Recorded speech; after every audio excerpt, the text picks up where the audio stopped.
Proteção de Deus. Deus providenciou armadura para nossa proteção na batalha. Lembre-se diariamente de que vocês estão vestidos com armadura, nunca as tirem. Lembre seus filhos que eles também estão vestidos com essa armadura. E usar armadura significa andar na plenitude daquilo que cada peça representa.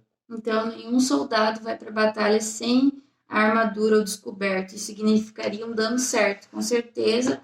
Ele voltaria sem um braço, sem uma perna, até mesmo morto. Então, a gente sabe que na nossa família é a mesma coisa, no nosso casamento é a mesma coisa. A gente precisa andar os dois juntos e cobertos pela proteção de Deus. Então, agora a gente vai ver os itens que essa armadura compôs, né? Que é o texto que todo cristão praticamente conhece em Efésios 6 e 11, 13 e 18. O capacete da salvação cobre sua mente e protege seus pensamentos. Permite ver através dos olhos de Jesus e ouvir com os ouvidos dele. A couraça da justiça cobre o seu coração. Somente a justiça de Jesus pode mudar os corações. Então, a Escritura nos diz para guardar o nosso coração com toda diligência, pois do seu interior procede as fontes de vida. Cingidos com a verdade. Os lombos são as partes reprodutoras de vida. A verdade da palavra produz vida. Então, quando permanecemos nela, andamos na plenitude da vida eterna. Os pés calçados com a preparação do evangelho de paz. Estejam sempre prontos a levar o evangelho adiante.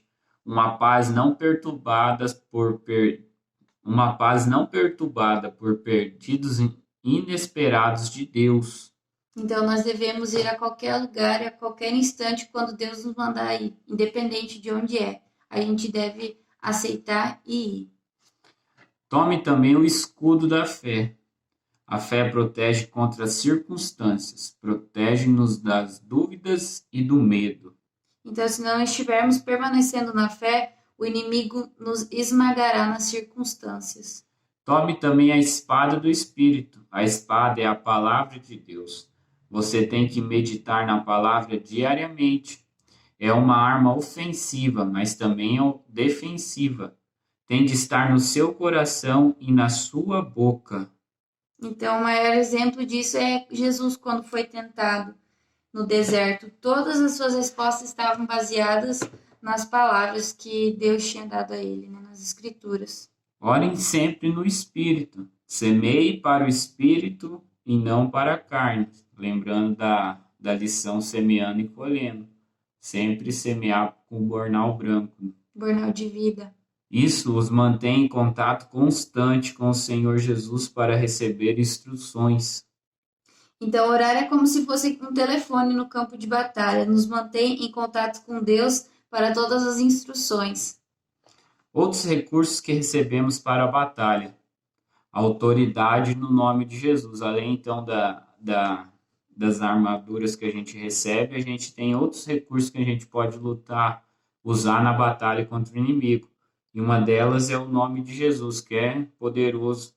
Toda autoridade no céu e na terra foi dada a Jesus, pedindo em seu nome, ligando, proibindo, declarando ilícito e desligando em seu nome. Então, se nós permanecermos nele, temos a autoridade do nome que está acima de todos os nomes. Há poder no sangue de Jesus. O sangue teve que ser derramado para o perdão do pecado. O sangue de Jesus vence o inimigo. Uma vez que recebemos a Jesus como Senhor e Salvador, o sangue dele começa a atuar em nossas vidas. O sangue de Jesus é derramado para as pessoas e não para os animais e coisas. Quando orar, peça a Deus que cubra as pessoas com o seu sangue para proteção. E peçam proteção divina para os animais e posses, porque estão debaixo da aliança que a gente tem com Deus. Então, quando a gente orar, a gente não pede, não clama o sangue de Jesus. Ah, sim, o sangue de Jesus tem poder para os meus bois não morrer. Não. Para qualquer coisa, né, que é material. A gente só pede para as pessoas. O sangue de Jesus proteja a minha casa, o sangue de Jesus tem poder. Cobre-nos com o teu sangue, Jesus. e as nossas outras coisas, porque a gente já tem uma aliança com Deus, então elas já estão debaixo de proteção. Muitas vezes os crentes, até nós, a gente perde alguma coisa, mas é porque a gente tem que passar por aquilo. A gente também não vai ter só porque a gente está com Jesus que a gente vai ter vitória todo dia, né? A Bíblia diz que o sol nasceu para o justo e nasceu para o ímpio também. Então a gente tem todos os dias, a gente não sabe o que vai acontecer, mas cremos que Deus nos dará a vitória e se a gente tiver que passar, a gente vai passar porque Ele quer que a gente ensine ou aprende alguma coisa ali. Deus vela e protege aqueles que estão em aliança com Ele. Jesus pediu a proteção do Pai para nós. Em João 17:11 diz: Já não estou no mundo, mas eles continuam no mundo. Ao passo que vou para junto de ti, Pai Santo, guarda-os em teu nome que me deste, para que eles sejam um, assim como nós. Então, Jesus, quando foi subir ao céu, ele fez esse pedido a Deus. Então, a gente já está debaixo de uma proteção por causa de um pedido que ele fez a Deus, Pai. Outro recurso que a gente recebe é o louvor. O Senhor habita nos louvores do seu povo. O inimigo é silenciado pelo louvor. Louve ao Senhor frequentemente. É uma arma poderosa e ele é digno de todos os louvores. Aqui em casa a gente gosta muito de ouvir canção, né? A gente logo percebe como o ambiente muda. Eu, quando estou sozinha, eu na igreja tenho vergonha de cantar, sabe?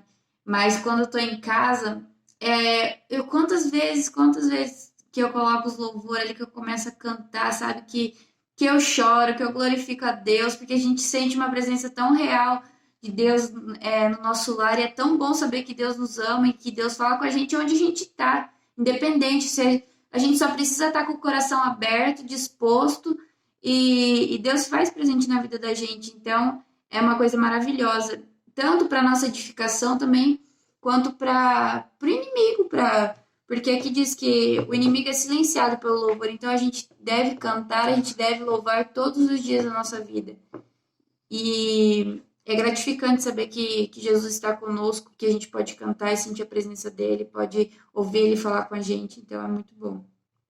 Então vamos lá. Temos a vantagem de armas, as nossas armas, porque as armas da nossa milícia não são carnais, e sim poderosas em Deus, para destruir fortalezas, anulando em nós sofismas e toda altivez que se levanta contra o conhecimento de Deus, e levando cativo todo pensamento à obediência de Cristo, e estando prontos para punir toda desobediência, uma vez completa a vossa submissão. Então, se a gente estiver na submissão da palavra de Deus, as nossas armas são essas. Amém? Somos humanos, mas não lutamos com armas humanas. Nossas armas são poderosas em Deus e são de natureza sobrenatural. O plano de Deus é que nós vençamos o inimigo porque ele venceu. Nossa vitória não depende de nossas próprias habilidades, depende totalmente do Senhor. As armas do inimigo. O inimigo luta contra os santos. A guerra é contínua e o inimigo dedica-se à nossa destruição. Ele é incansável, né? Ele não para. As armas deles são limitadas, indiferente das nossas. Não vos sobreveio tentação que não fosse humana, mas Deus é fiel e não permitirás que sejam tentados além da vossa força. Pelo contrário, juntamente com a tentação vos proverá livramento, de sorte que as possais suportar. As armas do inimigo são comuns aos homens, são carnais, são limitadas em poder. Deus providenciou uma maneira de nos livrarmos de cada uma, e é fácil de se defender. Ele apela para a carne. Ele cria um conflito e divisão. Permaneça no espírito contra lutares contra o inimigo. Nossas armas são mais fortes quando estamos no espírito. Sempre vencemos. O inimigo é mais ardiloso na carne E ele é superior nessa área, então não adianta a gente querer lutar com as nossas próprias forças que a gente vai perder para o Satanás, para o inimigo. Então, se a gente permanecer no Espírito, a vitória é certa. Com armas superiores e a proteção de Deus, por que a gente falha? Muitas vezes Essa é uma pergunta que a gente deve ficar se martelando todos os dias, né? Se a gente tem a palavra de Deus, por que ainda a gente falha? Por que a gente fracassa tantas vezes? Por que a gente quebra a cara tantas vezes? Se a gente sabe que as nossas armas são superiores, por quê? Então vamos lá. Vigilância. Seja sóbrios e vigilantes. Como uma equipe de uma só carne, patrulhe a sua cerca diariamente. Verifique as brechas onde o inimigo poderia entrar. Eu só quero ler aqui em Jó, que diz assim: acaso não cercaste com sebe a ele, a sua casa e a tudo quanto tem? A obra de suas mãos abençoaste e os seus bens se multiplicaram na terra. Verifique as brechas onde o inimigo poderia entrar. Conheça as condições de tudo que o Senhor lhes tem confiado.